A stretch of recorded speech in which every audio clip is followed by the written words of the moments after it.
Hello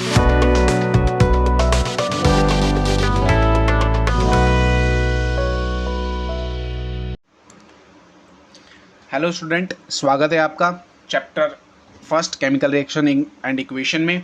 part second है ये। Part one में हमने बहुत सारी चीज़ें कवर कर ली है। जैसे आप देखो, chemical reaction and equation chapter का नाम है। इसमें हमने बहुत सारे एग्जाम्पल को जाना, कैसे आयरन में रस्टिंग लगने को केमिकल चेंज कहते हैं, कैसे मिल्क से कर्ड में अगर कन्वर्ट होता है तो केमिकल चेंज है। बनाना का आप देख रहे हो हाल क्या है, 2-3 दिन पुराना है, कोई बात नहीं, कैसे चेंज हुआ ये। फिर हमने बर्निंग ऑफ अ कैंडल का एग्जाम्पल लिया, जो बहुत इंपॉर्टेंट है पेपर के थ्रू, पेपर के लिए, ठीक है। केमिकल इक्वेशन क्या होता है, केमिकल इक्वेशन फॉर्म क्या होता है, एलएचएस आरएचएस में क्या रखना होता है, रिएक्टेंट क्या होता है, प्रोडक्ट क्या होता है, ये चीज़ हमने सीखा। फिर हमने कुछ एग्जाम्पल पे बात करा।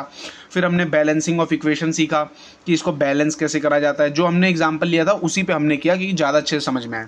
फिर अब क्विक रिविजन अगर मैंने अभी दे दिया आपको, हमने क्या क्या सीखा, केमिकल चेंज, केमिकल रिएक्शन के बारे में सीखा, ठीक है। फिर इसके बाद हमने कैसे इक्वेशन फॉर्मेशन होती है, इक्वेशन कैसे बनती है, इसके बारे में सीखा। फिर हमने सीखा कि रिएक्टेंट क्या होता है और प्रोडक्ट क्या होता है, ये चीज़ के बारे में हमने बात करी। और इसके बाद फाइनली हमने बैलेंसिंग ऑफ इक्वेशन सीखा, जो पेपर के हिसाब से बहुत ज़्यादा इंपॉर्टेंट है, बैलेंसिंग ऑफ इक्वेशन, ठीक है।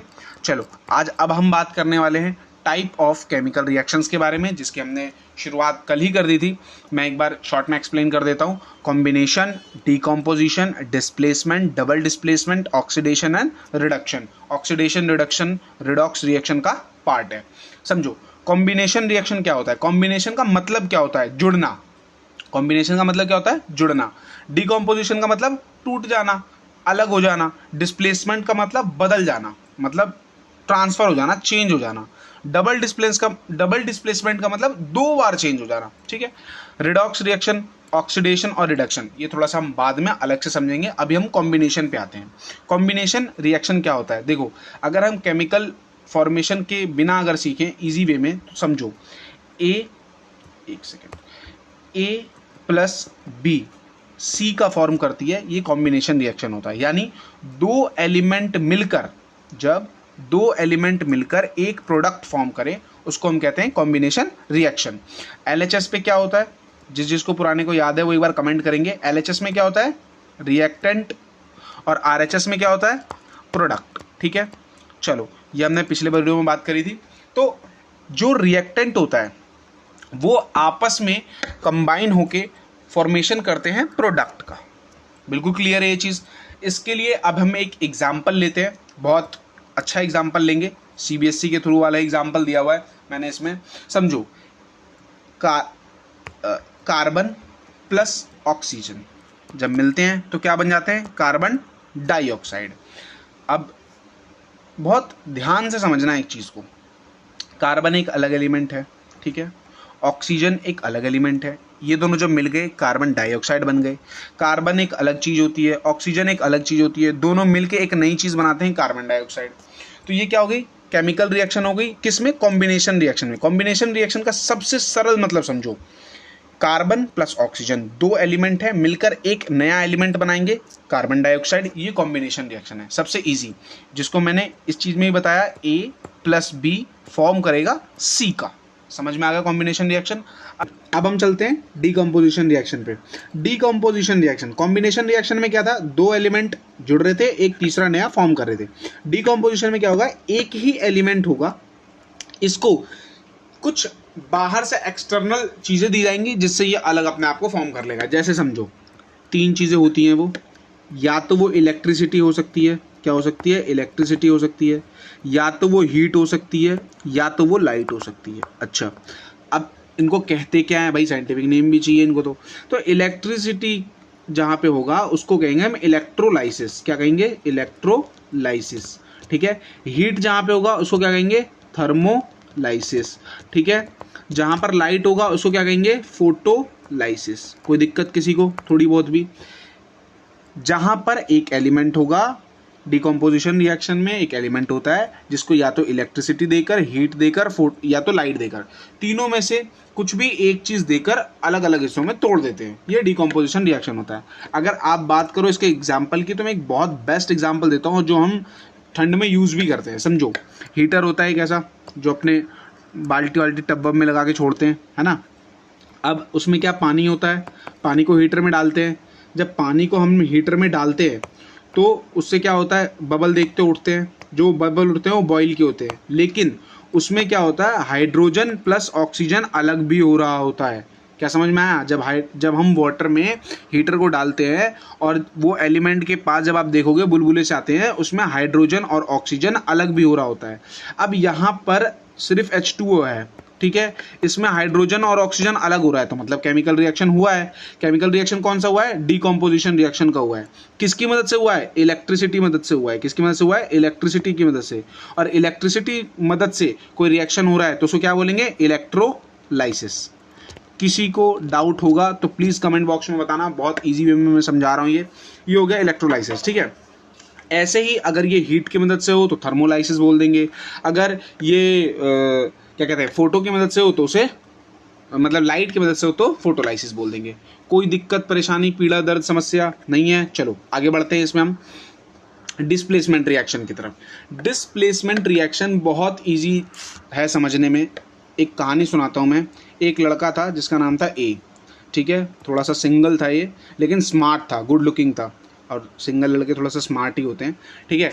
और एक जोड़ा था जो था बी और सी, ठीक है। यहाँ पर एक लड़का था और एक लड़की थी। देखो गुड लुकिंग थोड़ा सा ये भी था, लेकिन इसके पास थोड़ी सी लड़की थी, है ना, थोड़ी सी क्या, पूरी लड़की थी। अब क्या हुआ, जब ये तीनों मिले एक ग्रुप में, इसमें क्या हुआ कि ये गुड लुकिंग लड़का और ये एक बी थी फीमेल, ये भी मेल है और ये भी मेल है। अब देखना सी का कैसे कटेगा।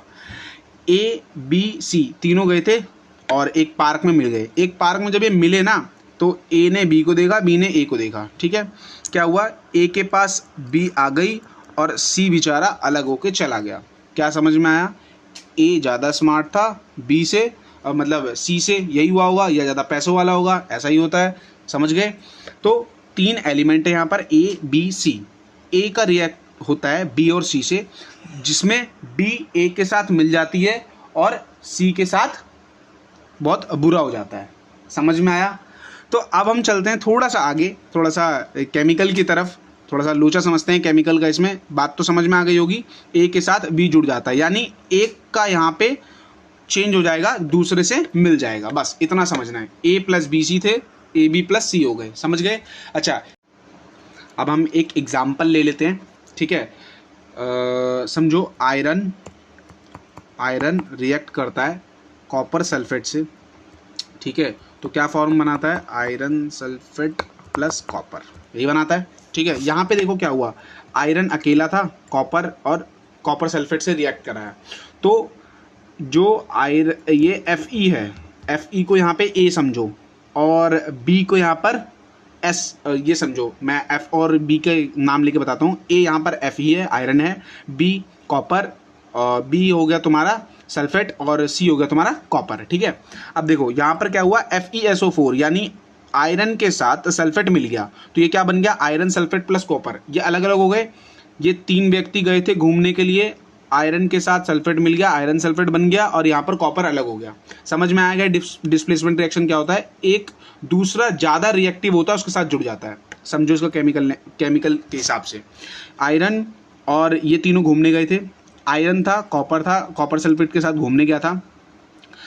आयरन को सल्फेट अच्छा लगा, सल्फेट को आयरन अच्छी लगी, वो उसके साथ आ गया। इसका मतलब जो कॉपर था वो ज़्यादा रिएक्टेंट था आयरन से, तो किसके साथ, ये कॉपर के आयरन के साथ आ गई, कॉपर को इसने छोड़ दिया। सीधी सी बात थी, जो ज़्यादा रिएक्टेंट होगा उसके पास चला जाएगा, जो ज़्यादा स्मार्ट होगा उसके पास चले जाएंगे, ठीक है। ये वाला डिस्प्लेसमेंट रिएक्शन में प्रोसेस होता है। समझ में आ गया? चलो अब हम थोड़ा सा आगे बढ़ते हैं और डबल डिस्प्लेसमेंट की बात करते हैं। डबल डिस्प्लेसमेंट रिएक्शन क्या होगा? अब यहाँ पर समझो, वहाँ पे ए बी सी थे, यहाँ पर ए बी सी डी है समझो, ठीक है। अब ये ए बी सी डी घूमने के लिए गए, यहाँ पर क्या होगा, ए सी प्लस बी डी हो जाएगा, यानी यहाँ पे दो बार चेंज हो जाएगा। जैसे ए के साथ सी जुड़ गया, बी के साथ डी जुड़ गया। यहाँ पर ये होता है, यहाँ पर जो एक दूसरे के साथ है, जो ज़्यादा रिएक्टिव होता है वो उसके साथ जुड़ जाता है। जैसे कि अगर मैं इसके एग्जाम्पल की बात करूँ तो समझो पोटेशियम, ठीक है। अगर पोटेशियम के साथ अगर मैं लेड नाइट्रेट को लेके जाऊं तो क्या बनाएंगे, क्या होगा इसको, लेड नाइट्रेट को लेके जाऊं तो ये PbI का होल ट्वाइस KNO3 ये फॉर्मेशन करेंगे। ठीक है, देखो यहाँ पे पोटेशियम था और यहाँ पे लेड है, ठीक है, और नाइट्रेट के साथ है। तो यहाँ पर देखो लेड आ गया किसके साथ, आयोडाइड के साथ, आयोडाइड, लेड किसके साथ आ गया, आयोडाइड के साथ, और पोटेशियम किसके साथ चला गया, नाइट्रेट, यानी नाइट्रेट के साथ। तो यहाँ पे क्या फॉर्मेशन हुआ, लेड आयोडाइज और पोटेशियम नाइट्रेट। अगर इसको बहुत आसान भाषा में समझाऊं तो यहाँ पर देखो के के साथ ये NO अच्छा लग रहा था तो के NO के पास चला गया, और I PB के साथ अच्छा लग रहा था तो PB के पास आ गया, और इसने फॉर्मेशन कर दिया lead iodide plus potassium nitrate. ये आए कौन थे घूमने के लिए मार्केट में, आए थे घूमने के लिए पोटेशियम आयोडाइड किसके साथ आया था, लेड नाइट्रेट के साथ। जब ये सब मिले तो उसको पसंद आ गया लेड, तो लेड आयोडाइज बन गया, साथ में ये इसके साथ चला गया जिससे पोटेशियम नाइट्रेट बन गया। समझ में आ गया डबल डिस्प्लेसमेंट। एक बार मैं दोबारा समझा देता हूँ। यहाँ पर एक चेंज होगा, यानी ABC आए थे जिसमें AB जुड़ गए और C अलग हो गया। यहाँ पर AB प्लस CD थे, यहाँ पर क्या होगा, दो लोग चेंज हो जाएंगे, दो ग्रुप चेंज हो जाएगा आपस में, बस इतना समझ लो। ठीक है, चलो अब इसके बाद हम आते हैं बहुत अच्छे और इंपॉर्टेंट टॉपिक पे, रिडॉक्स रिएक्शन, जिससे सवाल बनने के चांसेस ज़्यादा होते हैं। रिडॉक्स रिएक्शन में दो रिएक्शन होते हैं, एक होता है आपका ऑक्सीडेशन, ठीक है, और एक होता है आपका रिडक्शन। ठीक है, ऑक्सीडेशन प्रोसेस, अगर इसको बहुत आसान भाषा में समझाऊं आपको, ऑक्सीडेशन में क्या होगा, या तो ऑक्सीजन जुड़ेगा या तो हाइड्रोजन हटेगा, इतना सा कहानी है। क्या, या तो ऑक्सीडेशन में क्या होगा, ऑक्सीडेशन में या तो ऑक्सीजन जुड़ेगा या तो हाइड्रोजन हट जाएगा। रिडक्शन में जस्ट इसका उल्टा कर दो, या तो हाइड्रोजन जुड़ेगा या तो ऑक्सीजन हट जाएगा, बस इतना सा समझना है। रिडक्शन प्रोसेस यही होता है। और समझो एक चीज और, इसमें क्या होता है ना, आपको एजेंट पूछ लेता है कभी कभी, सीधा क्या बोलेगा, एजेंट बोल देगा कि इसमें एजेंट कौन सा है। एक सेकंड, इसमें एक पेज ऐड कर देता हूँ जिसमें और आपको अच्छे से क्लियर हो जाएगा। अब एक चीज देखो, यहाँ पर क्या हुआ, रिडॉक्स रिएक्शन, ऑक्सीडेशन, रिडक्शन, दो रिएक्शन होते हैं इसमें, ऑक्सीडेशन और रिडक्शन, इसी नाम से रिडॉक्स रिएक्शन बना है। ऑक्सीडेशन में ऑक्सीजन प्लस होगा या हाइड्रोजन हटेगा, इसमें क्या होगा, हाइड्रोजन प्लस होगा या ऑक्सीडेशन यानी कि ऑक्सीजन हट जाएगा और हाइड्रोजन जुड़ जाएगा। बस ये इतना सा समझ में आ गया ना, तो रिडॉक्स रिएक्शन कुछ भी नहीं है। अब समझो इसमें जो सबसे ज़्यादा इंपॉर्टेंट पूछने वाले सवाल होते हैं, इसमें ये बोलता है कि यहाँ पर मतलब किस ऑक्सीडाइजिंग एजेंट कौन है और रिडक्शन एजेंट कौन है। देखो CuO प्लस H2, ठीक है, रिएक्ट करा इन्होंने और क्या बनाया इन्होंने, Cu प्लस H2O। देखो यहाँ पर ऑक्सीजन किसके साथ है, कॉपर के साथ है, लेकिन रिएक्ट होने के बाद कॉपर से हट गया, ऑक्सीजन के साथ चला गया। अब इसमें अगर मेरे से बोले कि ऑक्सीडाइजिंग एजेंट कौन है, तो आप क्या बोलोगे, कॉपर ऑक्सीडाइजिंग एजेंट है। कॉपर ने दिया है ना, जिसके पास दिया है वही तो अमीर है। एक चीज समझो, अगर आपके पास 100 रुपये है, आप किसी को 50 रुपये देते हो, तो आप पे क्या कर चलेगा, नहीं।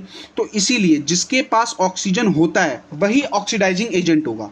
समझ में आया, वो दे दिया अलग बात है, लेकिन पहले किसके पास था, कॉपर के पास, इसने दे दिया इसलिए ये ऑक्सीडाइजिंग एजेंट बन गया। ऐसे ही हाइड्रोजन के साथ होता है। अगर हाइड्रोजन, जैसे समझो यहाँ पर रिडक्शन एजेंट कौन हुआ, कौन ले रहा है मदद, तो हाइड्रोजन ले रहा है, समझ गए।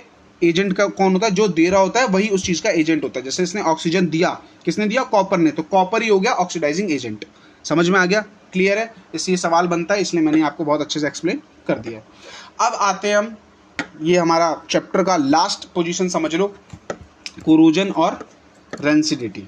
ठीक है, आप कोरोजन समझ लो, रेंसिडिटी आपको अपने आप समझ में आ जाएगा। देखो कोरोजन क्या होता है, लोहा या मेटल जब अपने मॉइस्चर से कनेक्ट होकर, मॉइस्चर के कनेक्शन में आकर अपने आप में, जैसे समझो एक लोहा है, जैसे हमने स्टार्टिंग में एक एग्जांपल देखा था, आयरन की रॉड्स बाहर रखी हुई थी, इसमें बाहर रखे रखे क्या हो गया, ब्राउन रंग का एक कलर चढ़ गया, जिसको हम क्या कहते हैं, रस्ट।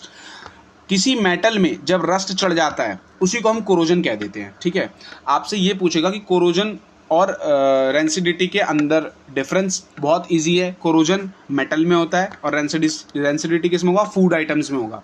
कोरोजन में आपसे ये भी बोल देगा कि कोरोजन होता कैसे है और इसके बचने के तरीके। देखो लोहे में अगर जंग लगता है तो हम क्या करते हैं, यूजुअली उसमें पेंट कर देते हैं, है ना। अगर लोहे में जंग लग रहा है तो उसमें पेंट करके हम बचा सकते हैं। तो सीधी सी बात है, ऑक्सीजन के उसको ऑक्सीजन और मॉइस्चर के संपर्क में नहीं आने दोगे तो कोरोजन नहीं होगा, यानी जंग नहीं लगेगा। तो इसको हमें पेंट कर देंगे, उससे जंग नहीं लगेगा। समझ में आ गया? कोरोजन, लोहे में जंग लगने को कोरोजन कहते हैं।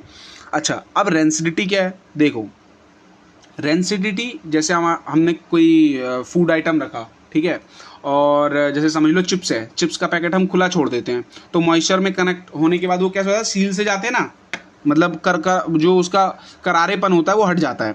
तो जो चिप्स जो सील जाते हैं, जो कुरकुरे के पैकेट्स होते हैं वो जो सील जाते हैं, बस वही रेंसिडिटी है।